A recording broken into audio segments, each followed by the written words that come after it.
Écoutez, donc voilà, donc je vais vous parler de la puberté et de son timing, puisque c'est vraiment ça souvent le motif de consultation, soit trop tôt, soit trop tard. Donc la puberté, c'est cette période de transition entre l'enfance et l'âge adulte, on va dire. Une transition à la fois physique, évidemment aussi psychologique, cognitive, qui inclut, vous le verrez, à la fois une poussée de croissance, mais aussi l'apparition des caractères sexuels secondaires pour aboutir évidemment à finalement une fertilité. Alors, où est-ce que ça se passe? De quels organes on parle? Évidemment, le point de départ, c'est vraiment l'hypothalamus, avec les neurones à GNRH, comme on les appelle. Cet hypothalamus est donc un peu dans la base du cerveau, finalement, et il communique avec cette petite glande qu'on appelle l'hypophyse, qui va fabriquer les gonadotrophines, LH et FSH, qui elles-mêmes vont alors stimuler les gonades, ovaires ou testicules en fonction du sexe. Alors, ce qui est important de comprendre, c'est que, en fait, la puberté, on appelle ça un réveil ou une réactivation de cette sécrétion pulsative de GnRH. Ici, vous voyez un graphique qui montre la sécrétion de ces neurones à GnRH de l'hypothalamus au fur et à mesure des années, de l'âge. Vous voyez que dans la vie fœtale, il y a déjà une activité très intense de cet axe hormonal. Et puis, il y a aussi une activité intense dans les premiers mois de vie qu'on appelle cette période de mini-puberté. Et puis alors, dans la petite enfance, il y a une période de quiescence et il y a donc un réveil finalement à la puberté. Il y a marqué ici donc GnRH et KIS1 parce que KIS1 est une protéine qui est vraiment impliquée dans ce réveil. Alors, le mécanisme, c'est quoi? C'est donc une réactivation et en fait, c'est une inhibition active pendant l'enfance. Donc, en fait, pendant l'enfance, il y a vraiment un mécanisme d'inhibition via un gène, une protéine qui s'appelle le MKRN3, qui va donc activement inhiber ces neurones à GnRH. Et puis, c'est une levée d'inhibition qui va faire que ce démarrage pubertaire et que le start est donné, parfois trop tôt, parfois trop tard, parfois à temps. Ça, on va voir ce qui conditionne ce départ pubertaire. Donc là aussi, c'est de nouveau la même chose, c'est vraiment un gros plan sur ces neurones à GnRH de l'hypothalamus. Et vous voyez qu'il y a des réseaux neuronaux, donc il y a ces fameux neurones à kispeptine qui eux-mêmes vont être inhibés par cette protéine MKRN3. Donc voilà, ça, ce sont des détails, ce ne sont pas des choses qu'on dose, en tout cas sûrement pas en pratique courante. Mais donc voilà, c'est ce système de protéique-là et qui fait que cette activation a lieu. On parle donc d'un processus de maturation de l'hypothalamus et dans ce processus, qu'est-ce qui va faire que ça vient plus tôt ou plus tard ou en temps et en heure? Eh bien, il y a des facteurs à la fois génétiques, on va voir qui sont importants, mais aussi une influence environnementale. On peut citer la nutrition et le stress et je vais essayer de vous illustrer un peu tout ça. C'est de l'influence génétique, vous savez bien que le gold standard, quand on parle d'essayer de mettre en évidence l'influence génétique, c'est de regarder les jumeaux monozygotes par rapport à des frères et sœurs ou des mères et filles ou à des jumeaux dizygotes. Et quand on voit ici, on voit l'âge de la ménarche entre comment est-ce qu'on dit le coefficient de corrélation entre l'âge de la ménarche entre des sœurs, puis entre des mères et des filles. Il y a déjà une relativement forte corrélation. Donc, ça veut dire qu'une mère et ses filles vont avoir un âge de ménage très semblable. Mais surtout, vous voyez ici, parmi les jumeaux, donc twins, vous voyez que les monozygotes ont une corrélation énorme pour l'âge de la ménage par rapport aux dizygotes. Donc ça pointe, ça oriente, ça souligne évidemment un facteur génétique fort. Alors, quel facteur génétique? Quel gène finalement? Finalement, il y a plusieurs gènes. Évidemment, on a parlé déjà de KIS1, donc la kispeptine. On pourrait imaginer que le gène de la GnRH lui-même pourrait être impliqué. C'est le cas, mais dans de très rares cas. Le gène de la kispeptine également. Pardon, j'éteins ceci. Trop de bruit. Mais alors, il y a un autre gène qui est le gène de MKRN3, qui est donc, si vous vous souvenez, cette espèce de facteur, cette protéine qui va inhiber de manière active pendant toute l'enfance, mettre le frein finalement sur ce démarrage pubertaire. Et ça aussi, donc tout ça sont des gènes qui ont été découverts chez des familles, des formes familiales de puberté précoce ou tardive. Donc voilà, ça fait partie des facteurs génétiques qui expliquent le déclenchement de la puberté. Donc là, vous voyez de nouveau ce fameux MKRN3 qui va finalement inhiber et exercer ce frein sur le KIS, toujours dans l'hypothalamus. Alors, qu'est-ce qu'il en est? Donc ça, c'est pour des facteurs génétiques. Il y a les jumeaux monozygotes, il y a certains gènes et donc certaines formes monogéniques de puberté précoce ou tardive. C'est pas la majorité. Qu'en est-il des facteurs environnementaux et quels arguments on a pour penser qu'il y a des facteurs environnementaux? Il y a évidemment l'évolution séculaire de l'âge pubertaire. Vous savez sans doute qu'au XIXe siècle, les jeunes filles étaient réglées plutôt vers 17 ans, mais pour des raisons de malnutrition chronique et de maladies chroniques, y compris infectieuses ou non, et que petit à petit, bien sûr, au fur et à mesure du XIXe, depuis qu'on a des données, et du XXe siècle, l'âge de la ménarche a avancé. Et donc ça, c'est lié principalement à des facteurs environnementaux qui sont liés à des meilleures conditions sanitaires, en fait, et nutritionnelles. Qu'en est-il des années plus récentes, où là, on n'implique pas vraiment des... Enfin, on ne sait pas, en fait, mais qu'en est-il de l'âge de la ménarche et de l'âge du début de la puberté dans les pays à haut revenu? On voit qu'il y a quand même encore une évolution séculaire, même récemment, sur les 30 à 50 dernières années. Et une méta-analyse relativement récente de 2020 montre que l'âge à la télarge, c'est-à-dire au début du développement mammaire, a continué à régresser, donc à devenir de plus en plus tôt, environ de 3 mois en moyenne par décade, entre 1977 et 2013, avec des facteurs évidemment génétiques et raciaux également. C'est-à-dire que si on fait la distinction entre les Blancs et les Afro-Américains, vous voyez que dans la dernière étude de Biro en 2011, vous voyez que chez les Afro-Américains, il y a un quart qui ont démarré leur développement mammaire entre 7 et 8 ans, alors que ce n'est que 10% chez les Blancs. Donc il y a des facteurs environnementaux avec une évolution séculaire très nette. Il y a aussi des facteurs probablement en partie génétiques ou également environnementaux, parce que finalement, l'environnement dans lequel vivent les Afro-Américains n'est pas le même que l'environnement dans lequel vivent les Blancs aux États-Unis.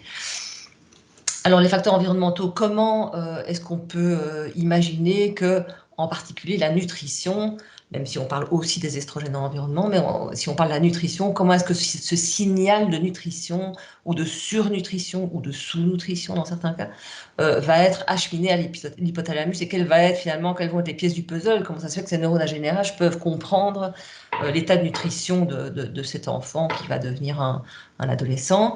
C'est via cet hormone peptidique qui s'appelle la leptine, qui est fabriquée par le tissu adipeux et qui va voyager dans le sang, bien sûr, et arriver donc aux neurones à GNRH qui ont des récepteurs à la leptine, clairement. Donc la leptine est vraiment le principal signal du status énergétique. Et c'est elle qui va donner cette information à l'hypothalamus sur les stocks en fait de tissu adipeux. Est-ce qu'il y en a beaucoup ou est-ce qu'il y en a peu? Quand il y en a très peu, comme dans le cas d'anorexie, eh bien, les neurones à GNRH vont se mettre au repos. À l'inverse, quand il y en a beaucoup, il y a une activation un peu plus précoce des neurones à GNRH. Donc, on a montré des corrélations entre la corpulence, donc body mass index, c'est vraiment le rapport poids-taille. Donc, une corpulence élevée mène à une puberté plus tôt, avec des facteurs nutritionnels aussi génétiques, parce que dans la corpulence elle-même, il y a des facteurs génétiques et des facteurs liés aussi à l'activité physique qui ne cesse de diminuer malheureusement dans nos sociétés. Donc voilà, ça c'est chez la fille, c'est très vrai, c'est une relation assez directe entre la corpulence élevée et la puberté plus tôt. Chez le garçon, il se pourrait qu'il y ait une courbe en U, avec en fait les garçons très obèses auraient en fait une puberté de nouveau plus tardive. Ce ne serait que les garçons en surpoids qui auraient une puberté plus tôt. Et alors, ce qui est aussi impliqué, c'est en fait pas tellement... Enfin, il y a la corpulence en soi au moment de la puberté, mais ce qu'on incrimine aussi, c'est le changement de corpulence. Donc, ce qui serait probablement le pire, entre guillemets, pour un démarrage pubertaire précoce, ce serait le fait d'être né petit et maigre et de rattraper très rapidement et de devenir en surpoids.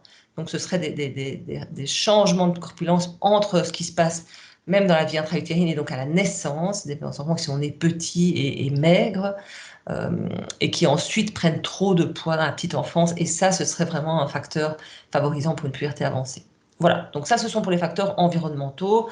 Je n'ai volontairement pas vraiment étendu la discussion par rapport aux perturbateurs endocriniens, on peut en parler aussi. Donc bon, quel est le rythme et l'âge pubertaire normal? On doit le connaître, puisque la question est de savoir quand est-ce que c'est précoce, quand est-ce que c'est tardif. Donc, on doit un peu aborder le déroulement normal de la puberté. Alors, on va faire d'un côté fille et de l'autre côté garçon, évidemment. Donc, voilà, commençons par la fille. On utilise ce qu'on appelle les stades de Tanner, M1, M2, M3, M4, M5, pour mammaire, 1, 2, 3, 4, 5. En fait, le 1, c'est quand il n'y a rien, et le 2, c'est comme une petite, on va dire une petite olive, la taille d'une petite olive, assez douloureuse, juste sous le mamelon. Ça, c'est vraiment le début de la puberté. Alors, ce M2, en moyenne, devrait survenir vers 11 ans, mais le range est très large, ça peut être entre 8 et 13 ans, c'est normal. Et environ 2 ans à 2 ans et demi après, on aboutit au stade M4, et là survient la ménarche, c'est-à-dire les premières règles. De nouveau, en moyenne, vers 12 et demi, 13 ans, mais le range normal entre 10 et 15 ans. La durée totale de la puberté, de la croissance pubertaire, est de 4 ans, pour avoir des cycles ovulatoires. Chez le garçon, ben, l'équivalent, c'est aussi les stades de Tanner, donc G2, G3, G4, G5. Le G2, c'est quand le volume testiculaire, on utilise un orchidomètre, donc une espèce de collier avec des modèles en bois. Quand l'orchidomètre indique 4 millilitres, c'est-à-dire de nouveau une grosse olive, vous allez dire que j'ai une fixation sur l'olive, mais voilà. Eh bien, à ce moment-là, c'est le début de la stimulation des testicules par les gonadotropines, donc c'est le stade G2. Là aussi, la durée est de 4 ans. Et en moyenne, chez le garçon, c'est plutôt vers le stade G3, G4 qu'on voit vraiment une accélération de la croissance et une mue de la voix et des vrais changements au niveau des caractères sexuels secondaires. Donc ce timing, comme on l'a vu, c'est le timing normal et large, puisque vous voyez que le M2, j'avais dit, ou B2, breast 2, c'est en anglais, peut être normal entre 8 ans et 13 ans, 13 ans et demi. Donc vous voyez qu'en fait, il y a 5 ans d'écart, et tout ça est considéré comme normal. De même pour la ménarche, donc les premières règles 2 ans après ça. Et chez le garçon, on est décalé d'1 an par rapport à la fille. Donc c'est entre 9 et 14 que c'est considéré comme normal. Donc vous voyez qu'il y a un large range. Donc ça, bon, je vous expliquais. Donc le déroulement chez la fille, ça commence par le M2, puis on a la poussée de croissance, on a les premières règles, et puis la taille adulte et les cycles ovulatoires. Tandis que chez le garçon, on a ce fameux G2, les testicules qui ont la taille d'une olive, petit développement de la verge au début modeste, et puis seulement à G4 qu'on se poussée de croissance et vraiment développement, et enfin atteinte de la taille adulte et de la spermatogénèse après 4 ans. Donc ça, je crois que je vous ai déjà dit.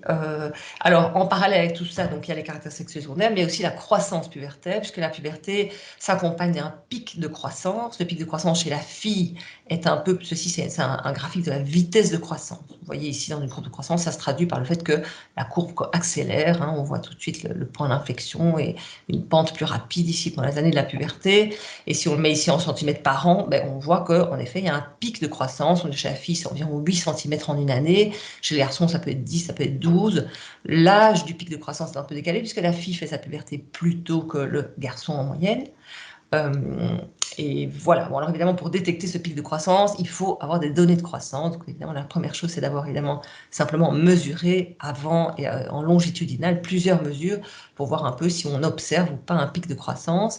En parallèle avec ce pic de croissance, on a une progression de la maturation osseuse qui se détecte au niveau de ce qu'on appelle l'âge osseux, la radio de la main et du poignet gauche. Donc cette croissance accélérée, bon, ça c'est juste un détail, mais c'est vrai que des gens qui font leur puberté plus tôt ont un pic de croissance plus élevé. C'est illustré sur ce schéma-là.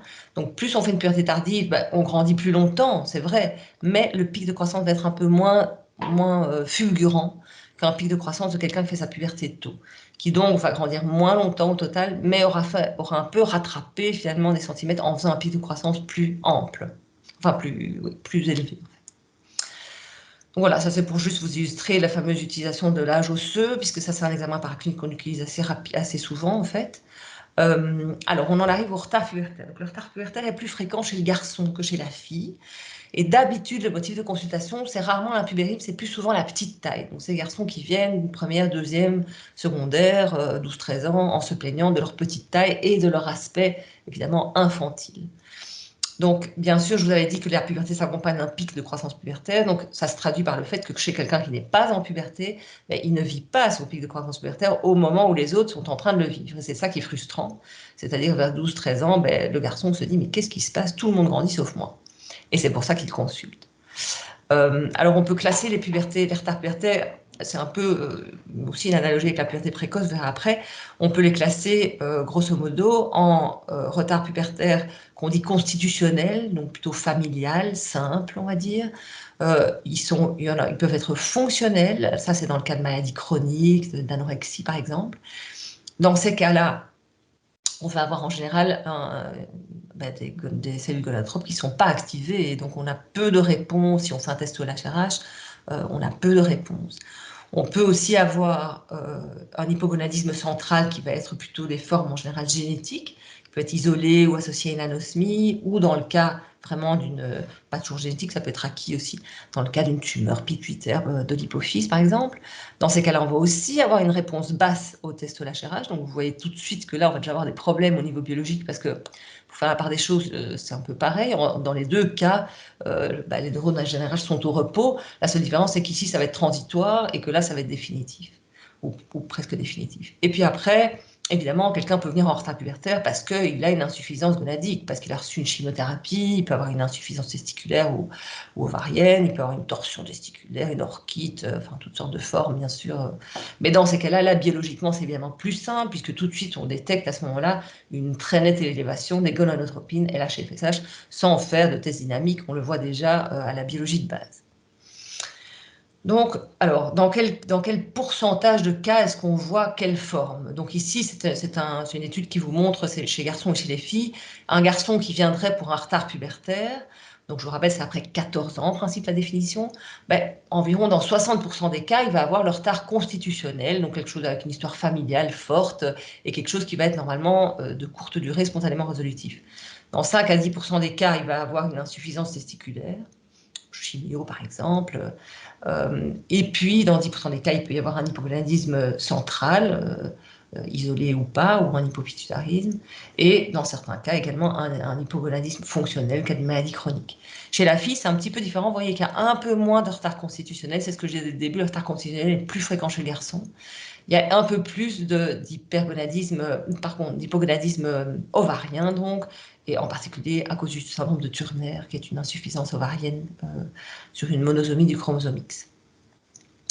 Donc, l'approche diagnostique, quelle est-elle? Ben, évidemment, on va essayer tout de suite, rien qu'avec l'anamnèse et l'histoire familiale, de se faire un peu une idée. Par exemple, on va demander l'âge pubertaire des parents, puisque vous vous souvenez de cette histoire de forte importance de l'âge pubertaire familial, hein, de forte influence sur l'âge pubertaire. Donc, si tout de suite les parents vous disent, oui, mais moi aussi j'ai grandi super tard, la maman vous dit qu'elle est réglée à 17 ans, bon, bah, tout de suite, c'est une forte histoire familiale de retard pubertaire. Bien sûr, est-ce qu'il y a une consanguinité? Et puis alors, dans l'histoire personnelle, on creuse un peu par rapport à des formes syndromiques et à des éléments qui peuvent faire penser à un hypogonadisme hypogonadotrope, comme un syndrome de Kallmann. Par exemple, est-ce qu'il y avait déjà une cryptorchidie ou un petit pénis à la naissance?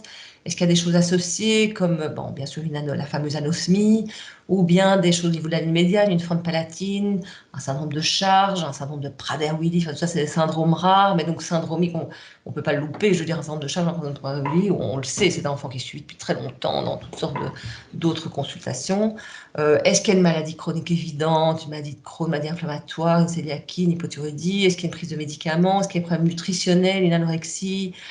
Donc voilà, toute cette anamnèse et cette histoire vont déjà vous donner vont déjà vous orienter en fait dans la piste, vous donner une piste en tout cas sur la cause. Donc alors évidemment vient ensuite l'examen clinique. Alors les fameux stades de Tanner, on l'a dit aussi la taille et le poids puisque la nutrition est importante.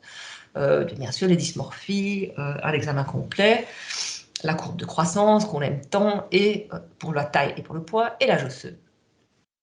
Donc l'âge osseux, bon, il y a enfin voilà, ça, il y a des atlas ou des logiciels, on ne va pas discuter de ça très longtemps, c'est pas très intéressant. Donc finalement, le plus souvent, qu'est-ce qu'on fait? Si l'anamnèse est très suggestive d'un retard familial, ben on fait un suivi simple en fait, hein.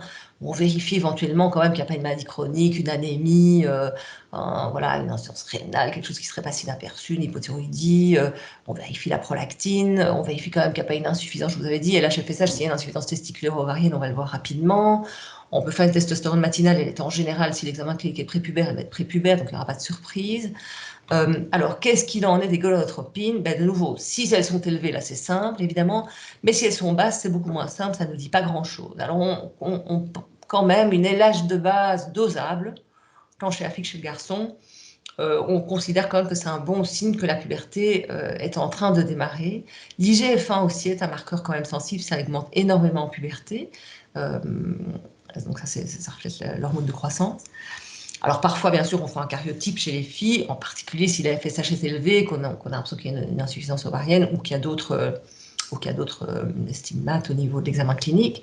Et on peut faire une échographie du petit bassin quand même pour regarder, en particulier, on regarde l'imprégnation estrogénique au niveau de l'utérus et les ovaires. Alors, quand est-ce qu'on va plus loin? On peut doser l'inhibine B, on va en discuter. Il y a une étude, c'est surtout une étude, mais qui date de 2010, qui dit qu'un dosage d'inhibine B bas pourrait indiquer et discriminer entre un hypogonadisme hypogonadotrope, donc un certain nombre de Kalman, on va dire, avec ou sans anosmie, et un retard simple de puberté qui donc serait spontanément résolutif. Alors pour le test OLH-RH intraveineux, on va discuter aussi, mais je vous ai dit, et je vous le redis, il est peu discriminant entre ces deux diagnostics-là. Le test d'évocation à l'hormone de croissance, on est parfois amené à le faire, puisque je vous dis que ces patients consultent souvent pour petite taille. On peut faire un test de l'olfaction, parce que là aussi, si le patient rapporte une hyposmie, c'est intéressant. De même, une IRM cérébrale, dans certains cas, on peut la faire également. Et puis on regarde aussi les bulbes olfactifs, toujours dans l'idée du syndrome de Kalman. Et de tests génétiques, pourquoi pas, puisque dans les formes d'hypogonadisme centraux, il y a quand même pas mal de gènes candidats. Donc je vous montre un petit cas clinique vraiment simple. C'est un garçon qui a presque 17 ans. Il en a vraiment marre. Il est de petite taille, il a 1,50 m. Il a un âge osseux de 13 ans, donc vous voyez qu'il y a un retard important de maturation. Et d'ailleurs, il a l'air d'un garçon de 13 ans. Voilà, et c'est bien ça qui l'ennuie. Son père a une puberté tardive et sa mère aussi. Elle a été réglée à 16h30. Bon, comment va être la croissance du garçon? Vous la voyez là, elle est lente. Et c'est pour ça qu'il consulte. La bonne nouvelle, c'est qu'en fait, le temps guérit tout ça très bien. Et on voit que finalement, ce garçon aura très très bien grandi, mais il aura grandi entre 17 et 21 ans. Et donc, c'est toute cette période-là qui aura été un peu très pénible pour lui. On aura décalé son pic de croissance pubertaire, mais l'évolution spontanée est donc tout à fait favorable. Donc, on est ici dans un cas de retard constitutionnel de croissance et de puberté. C'est pour ça qu'on l'appelle de croissance et de puberté, parce que les deux sont en retard. Donc, c'est souvent familial. Souvent, ils consultent parce qu'il y a une petite taille génétique de départ. Et donc, si se surajoute ce retard pubertaire, on arrive à une très petite taille à l'adolescence qui est difficile à vivre. Alors ça, c'est un autre cas. Je vous montre juste la courbe. Donc, même chose.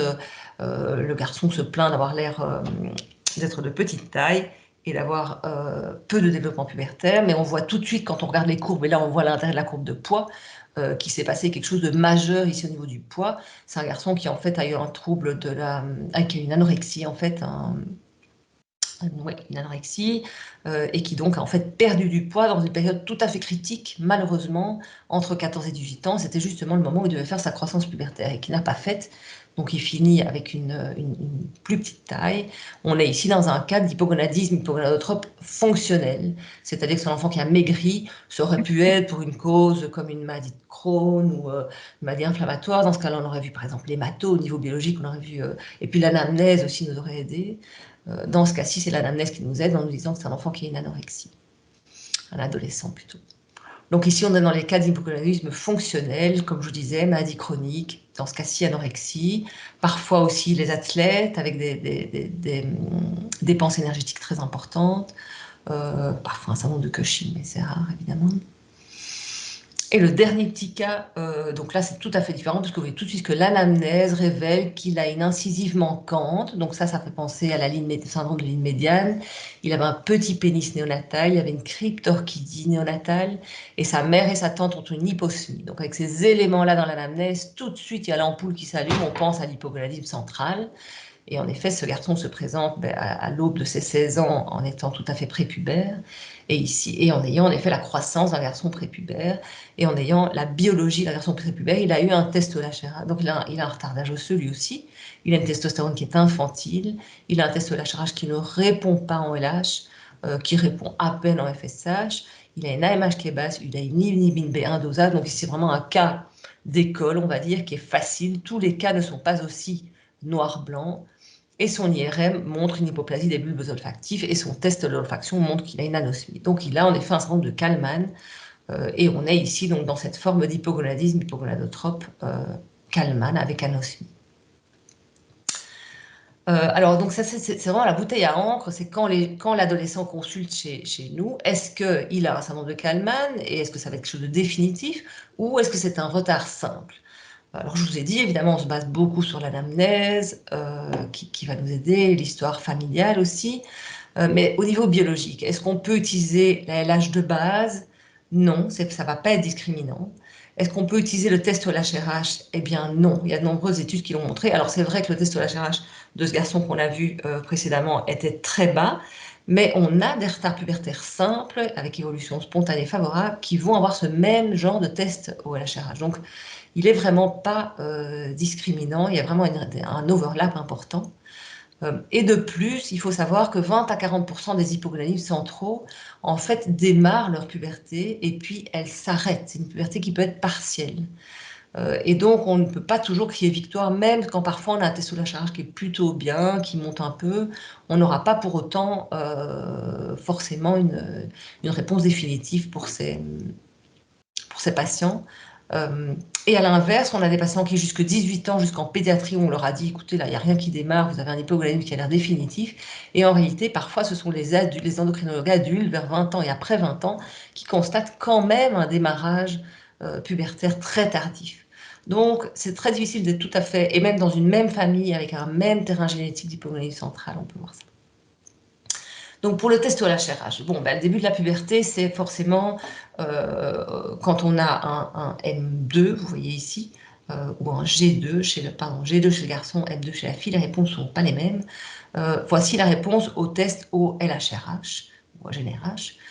Donc vous voyez ici, ça c'est le pic de LH. Et donc chez la fille, on a clairement la réponse pubertaire, c'est quoi? C'est un pic de LH qui dépasse en général 5 et qui devient plus élevé que le pic de FSH. Ça, c'est un diagnostic, c'est un test diagnostique pour une puberté précoce, enfin pour une puberté centrale, pardon.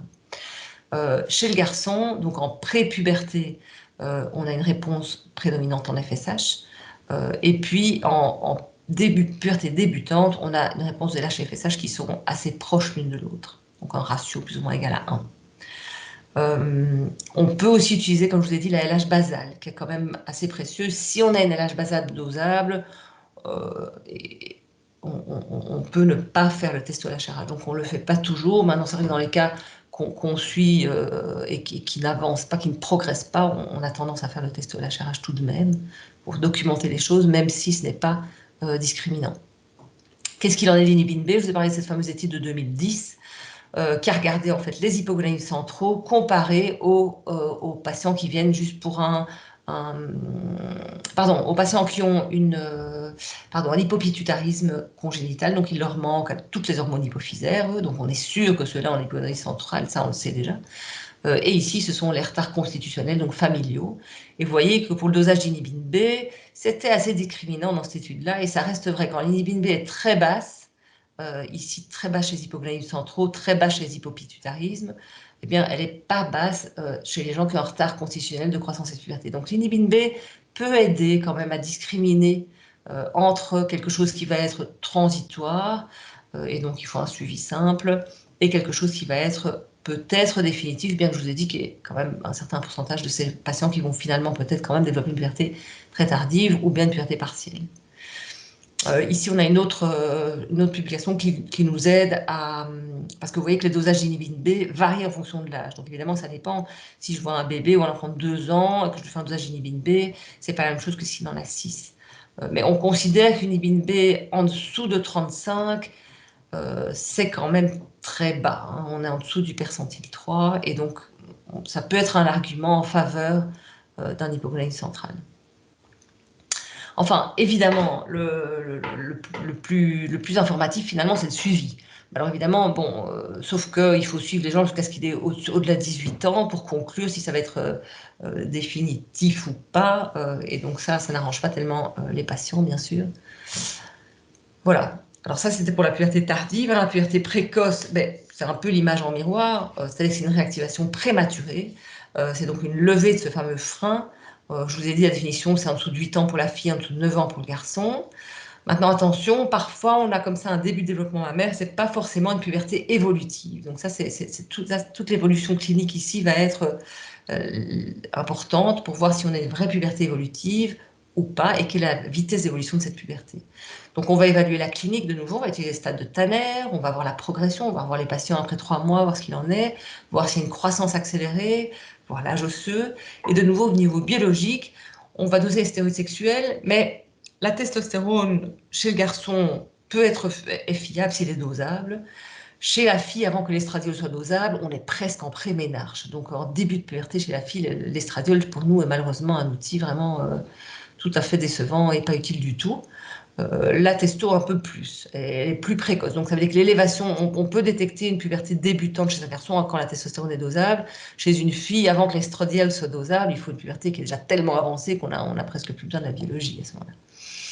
Le test de LHRH, par contre, là, il est plus discriminant. Je vous ai montré, si le pic de LH est au-dessus de 5 à 7, là, c'est le diagnostic de la puberté précoce centrale chez la fille. Et l'échographie du petit bassin complète les choses parce qu'on regarde l'imprégnation estrogénique, donc la taille de l'utérus, le fait qu'il y ait une ligne endocavitaire, le fait qu'il y a un flux diastolique dans les artères utérines au Doppler. Tout ça sont des arguments pour dire qu'il y a une imprégnation estrogénique également au niveau de l'utérus. Donc la puberté précoce, elle peut être centrale, c'est de ça qu'on parle. Elle peut aussi être périphérique, évidemment, une tumeur gonadique, une activation, une tumeur sécrétant de l'HCG, enfin voilà, toutes sortes de formes de puberté périphérique. Mais enfin, le plus fréquent sont plutôt les pubertés centrales, et on parle principalement des pubertés centrales idiopathiques, bien qu'il y ait des formes organiques avec des tumeurs, par exemple, de la région. Donc ça, c'est un cas clinique typique d'une puberté précoce centrale idiopathique. Vous voyez qu'on voit tout de suite l'enfant qui vient, elle a un développement mammaire, elle a 7 ans, et on voit clairement la croissance super rapide, elle a vraiment croisé toutes les lignes, et elle a une avance d'âge osseux. Donc ça, c'est une enfant qui a visiblement une puberté qui a l'air évolutive.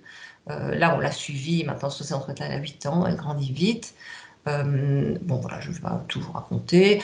Ici, donc vous voyez que sa LH de base est déjà à 1,7. Elle a un pic de l'âge à 12,8. On aurait même pu se passer du test. Maintenant, parfois, on fait une âge de base qui est indosable, et donc on programme quand même un test et finalement, le jour du test, elle est dosable. L'estradiol était même dosable. Donc ici, c'est vraiment une puberté qui est franche. C'est pas si débutant que ça. Et on a un test qui confirme l'activation. On a même un estradiol dosable. On n'a pas toujours. Ça, c'est un luxe. C'est rare qu'on ait ça dans les pubertés précoces centrales. Donc ça, c'est les graphiques que je vous ai déjà montrés, je ne vais pas vous les remontrer. Le dosage IGF-1 est important parce que l'IGF-1 aussi est très élevé dans les 200, 300 quand on est en puberté, alors qu'elle va être plutôt aux alentours de 150 quand on n'est pas en puberté. Donc voilà, je vous ai dit pour la fille, parce que la puberté précoce centrale est plus fréquente chez la fille, l'estradiol est peu sensible dans les valeurs basses. Par contre, s'il est très élevé, là évidemment, on suspecte un kyste ovarien sécrétant ou une tumeur ovarienne. Pour les gonadotropines basales, elles sont utiles, clairement. Si elles sont déjà dosables, ça peut même éviter de faire un test LHRH. L'IGF-1 est sensible. Et puis, comme je l'ai dit, le test LHRH avec le pic des LH à 5 est intéressant. Donc, chez cet enfant-là, pour terminer, voilà, elle a un âge osseux avancé. L'échographie montre une morphologie type pubère. Donc, vraiment, cet enfant a tout. On lui fait une IRM pour vérifier quoi? Qu'il n'y a pas une tumeur. Elle est normale. On est donc dans cette fameuse puberté précoce centrale idiopathique. Alors, évidemment, je vous ai mis 8 ans pour l'âge de début de la définition de la puberté précoce. Et pourquoi? Alors, évidemment, avant 8 ans, on va avoir une partie, ça c'est le pic de la population normale pour le début de la puberté. Comme je vous l'ai montré, parmi les Afro-Américains et même parmi les Blancs américains, il y a un certain pourcentage de la population normale qui démarre avant 8 ans. Donc, c'est-à-dire qu'on va investiguer des gens qui, en fait, ont simplement une puberté normale qui démarre plus tôt. Mais il y aura aussi toute cette population-là qui est la population des enfants qui vont avoir, par exemple, un amartome hypothalamique, des tumeurs ou des tumeurs ovariennes ou des tumeurs au niveau du système nerveux central. Et donc, on aura ces formes de puberté pathologiques et elles sont surreprésentées avant 8 ans. Donc, c'est pour ça que le cut-off pour investiguer une puberté précoce est à 8 ans. Donc voilà, donc de nouveau, c'est un peu comme pour la puberté tardive, c'est vraiment, il y a beaucoup qui se basent finalement sur l'anamnèse, la rapidité d'évolution, l'âge osseux, l'échographie pelvienne, la courbe de croissance. Et donc, c'est comme ça qu'on va un peu s'orienter dans les différents diagnostics. Donc, quelles lésions on peut craindre et pourquoi on fait une IRM finalement? Parce qu'on craint soit un amartome hypothalamique, soit éventuellement des tumeurs de type gliome, dans des histoires où il y a une hydrocéphalie drainée, un kyste arachnoïdien ou une irradiation du système nerveux central. Tout ça sont des situations où on voit un déclenchement pubertaire. C'est comme si cette levée d'inhibition sur le frein là, sur les neurones à GNRH était levée. Et donc, c'est des situations où on va voir une puberté précoce centrale. Et donc, le corollaire, c'est que quand un enfant cause une puberté précoce centrale, on doit faire une IRM pour voir si il n'a pas une de ces catastrophes-là au niveau de son IRM. Ici, par exemple, c'est un exemple d'un amartome hypothalamique qui est très clairement visible ici et qui donne typiquement une puberté précoce centrale. Et dans ces cas-là, on est donc dans ce qu'on appelle une puberté précoce organique, puisqu'il y a une lésion finalement qui stimule cette puberté. Bon, mais quelles sont les conséquences et pourquoi est-ce qu'on s'inquiète? On s'inquiète de la puberté précoce, comme je vous l'ai dit, pour vérifier qu'il n'y a pas un amartome hypothalamique ou une tumeur, évidemment. Et aussi parce qu'elles ont quand même des conséquences, d'une part staturales, puisque je vous ai dit que quand on est en puberté, on grandit vite, et que quand on est en puberté précoce, on grandit vite et moins longtemps. Donc ça veut dire que la taille totale, les centimètres totaux pour atteindre la taille adulte vont être moindres. Donc il y a un risque de petite taille adulte, même si au moment où on voit l'enfant, il est plutôt grand pour son âge, puisqu'il est en train de grandir rapidement. Alors les conséquences psychologiques, j'ai mis 3 points d'interrogation parce qu'il y a finalement assez peu d'études, il y en a, mais donc il y a évidemment le décalage par rapport au père, une gêne, un stress, la difficulté de gérer les règles chez la fille, de gérer l'impulsivité, la libido éventuelle, les érections chez un garçon très jeune. Alors il y a toute la question d'un facteur de risque, mais à l'échelle individuelle c'est quand même faible pour le cancer du sein et pour une ménopause un peu plus tôt quand on a une puberté tôt. Il existe un traitement freinateur, mais ce n'est pas vraiment l'objet de cette présentation. Et voilà, je crois que je vous remercie pour votre attention.